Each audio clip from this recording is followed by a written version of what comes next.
we left off last time, we were here with a Kimura from the back triangle. So I think everyone remembers how to do this. This is also not that hard. So this is the starting position, and we'll go from here, but I mean, pretty easy. Just, yeah. Okay, so moving on from here. Obviously, the first thing I want to do is get rid of this Kimura, because everything else is kind of unimportant. So my action would be to bring my arm in, preferably to get some sort of inside position. I personally, if I'm in this kind of position, I like to go to his elbow, and I'm going to push his elbow up and watch the kind of grip this has on, what's the effect this has on his grip. If I push his elbow up, try to keep warm now. Yeah, it's this one. Yeah, It's blocked. yeah, exactly. So with this, I kind of block his hand, and look at how easy I can now take my hand out. And now the Kimura is gone. And I immediately bring it in here. Okay? So, we're going to start with just this part, okay? So we're assuming I'm down here. I'm going to get out of the Kimura. Push his elbow up. And then from here, even if he has his thumb around my wrist, all I do is just bring my hand down. And then from here, bring it in and basically save myself from the Kimura, coming into a position like this. Okay? Do it from this angle here so that we have a nice good image for the camera. Okay? So here, pushing the hand up, bringing my wrist in, and from here, hiding my wrist so that I'm safe from the Kimura. I'm not completely out of the woods yet. He could try to, either that or you try to do the actual triangle choke on me.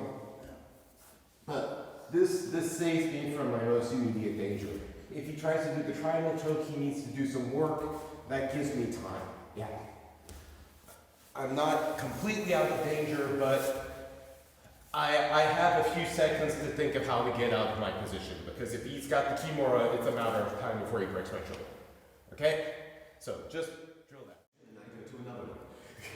Okay, so something that we actually discussed off camera, just do it, is to get the other arm out so he does his escape and does a light hip bump to this side. And I'm normally going to post, and that's going to free this arm. So now I've also got a little bit of a problem, twist this way, because in that he shoves me to the side too, it kind of breaks my triangle a little bit. I don't have it in as nice as I would have, and sometimes you can actually make it so that exactly this happens, that the foot comes out. So this is starting to get a bad position for me, because I can't go to the back triangle as well anymore, especially since he's on the side. My life starts getting difficult. So what we're going to do instead is, because of the way his arms are, I've got a little bit of a hole here. And we're going to use that, okay? So from here, I grab and go to his elbow, okay? And now he throws me in this direction, so I'm going to pull him this way and grab my own foot on the other leg. Pull it through.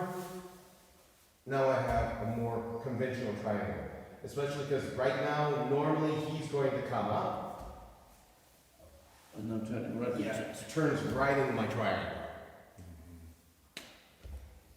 Yeah. This does kind of rely on, I don't want to say it relies, you could do it without his reaction, but it's the sort of thing, when you do something like this, normally his reaction is going to play a role, because, again, going back to our starting position, when I'm here, he escapes, and the minute he sees that it's opening here, he's going to start to come into me. Yeah, exactly. That's just natural reaction. That's the way most people tend to react. They see, oh, it's open, I can start my pass. And that's where you can grab him on the way out. But the important thing is you want to grab this leg as quickly as possible, okay? If I just from here, he escapes and I open, and yeah, exactly. If I do this and I don't grab my leg and he just comes into me now, yeah, he's got me. I can forget the triangle now. He's got me. So it's kind of a line that from here, he opens and I grab, because now, even if it's kind of loose, I still have a closed circle. Sorry, doing a kick here. Your arm's in the way. No, that's my mistake. So, it's hard to see with him in the way, but basically it's from here, he escapes, brings us to the side, I scoot in, and immediately grab my leg, or better, my shin fairly high. And that's giving me a closed circle again. So even if I don't have it tight, even if I don't pull it in tight and I don't go for the triangle right away, the minute I get this, try to do something, just anything. Now I've got him trapped again. Yeah. Even if I don't get my triangle, I can use this to pull him back into a Kimura lock, or I can use it to manipulate him into the triangle like this. I can do a couple of different things, but this kind of a closed circle is always in my benefit, because now I've just made his whole life a lot harder. If I don't get this right away, all he has to do is just shove my leg on the ground, and now he's passing me. Okay? So just one more time to demo for the camera. So, I'm going to go to the background. Okay, so again, he strips. Whoa, yeah. Okay, and now we're just kind of yeah. So you can use your external leg. Yeah. You can use anything to get this arm out of the way. Okay. Like I said, the real key is grabbing that leg. Hi. Yeah, the real key is grabbing that. In German, so doing it again in English. So he does his escape. I do my transition into the triangle on the other side, and I try to get the choke, and he moves with me and can get the leg out. I'm not sure. That'll work too. But the point is that he's trying to get out, and this gives me access to one of his legs. And we'll actually go just exactly with this one, just because it's what everyone's seeing. He's almost out now, so I need to act fast. The good thing is he's got a nice leg here, and he's really moved his leg exactly where I need it to be.